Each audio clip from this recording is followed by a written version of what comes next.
বাৰ্থডেত কেকটো কাটি মম কেইডাল নুমুৱাই হিন্দী গান এটা লগাই সেইটো শিকোৱাতকৈ বাৰ্থডেত অন্তত গাঁৱৰে 2-3জনমান ভকতক মাতি এক আধ্যা যদি কীৰ্তন পাঠ কৰি সন্তানটোক যদি ঘোষা জোকা গাই ভকতক সেৱা কৰিবলৈ শিকোৱা যায়, এইটোৰ দ্বাৰা জীৱৰ কল্যাণ হয়। এইখিনিহে শাস্ত্ৰই আমাক উপদেশ দিছে। গতিকে অসমীয়া জাতিয়ে আমি কোনটো আশ্ৰয় কৰিব লাগে, কোনটো আমি এৰিব লাগে। আৰু সেই বাৰ্থডেত আৰু এটা গুণ নিহিত হৈ আছে, যিটো বস্তু আমি সকলোৱে বুজি পাওঁ, বাৰ্থডেটো পাতিলে আমি কি কৰোঁ, কেইডালমান মম জ্বলাওঁ আৰু সেই মম কেইডালৰ মাজত এটা কেক ৰাখোঁ।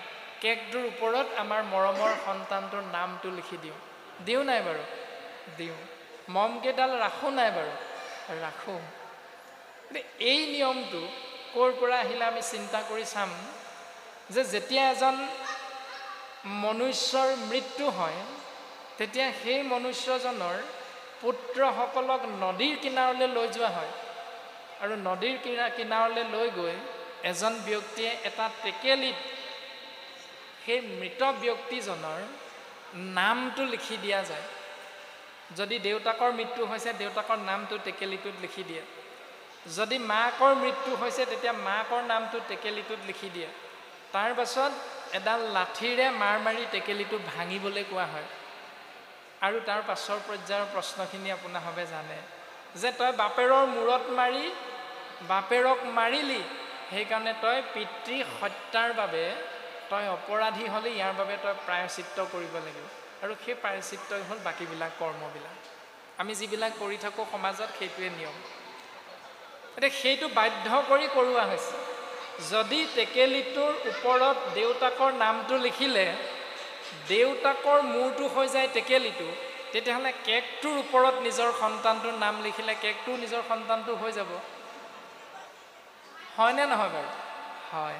তাৰ পাছত টেকেলিটোৰ মূৰত যদি লাঠি এডালে মাৰ মাৰি দিলে দেউতাকক মৰা হয়, কেকটোৰ ওপৰত চুৰি কটাৰী এখন বহুৱাই দিলে সন্তানক মৰা হয়নে নহয়? হয়। তাৰ পাছত মম কেইডাল ফু মাৰি নুমুৱাই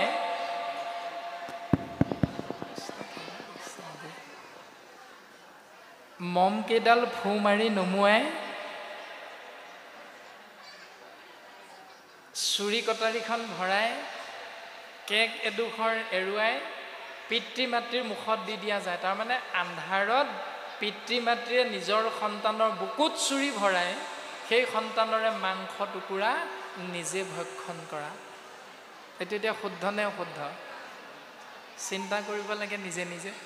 তাৰ পাছত সেই সন্তানৰে মেট্ৰিক পৰীক্ষাৰ আগে আগে সেই সন্তানে যেতিয়া ইণ্টাৰভিউ এটা দিবলৈ যাব, তাৰ আগে আগে আমি কোনটো নিয়ম পালন কৰোঁ? বাক্যবোৰ শুনিছে নাই ভালকে? নাই শুনা, বুজি নাই পোৱা।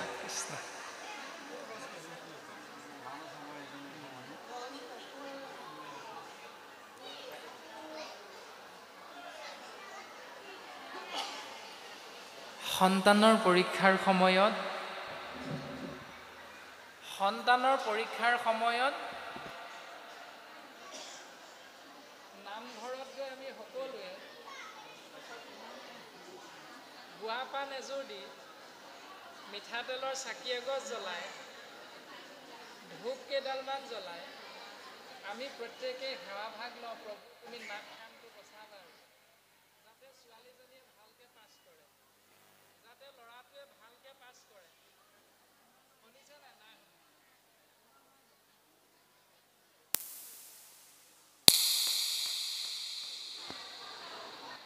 কৃষ্ণ।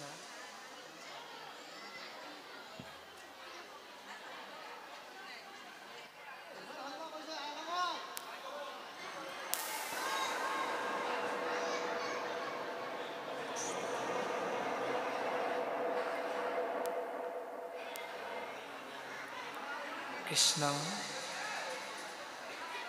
এতিয়া প্ৰশ্নটো হ'ল যে নামঘৰত চাকি গছ জ্বলাই দিলে মংগল হ'ব নে মম কেইডাল ফু মাৰি নুমুৱাই দিলে মংগলটো হ'ব? এতিয়া মংগলটো ক'ত আছে? মংগল ক'ত আছে? এতিয়া চাকি গছ জ্বলোৱাত নে মম কেইডাল নুমুৱাত? চাকি গছ জ্বলোৱা, তেতিয়াহ'লে মম কেইডাল নুমুৱাই পানি সন্তানটোৰ মংগল বিচাৰিলোঁ নে সন্তানটোৰ অধোগতি বিচাৰিলোঁ? এতিয়া চিন্তাটো নিজেই কৰিব লাগে। ভাগৱত ধৰ্মৰ বিষয়বস্তু অৰ্থাৎ কালে কৰ্ম মিলাই বেক বিষয়ৰ সুখ উপদেশী লোক হৌক কৃষ্ণক সন্মুখ।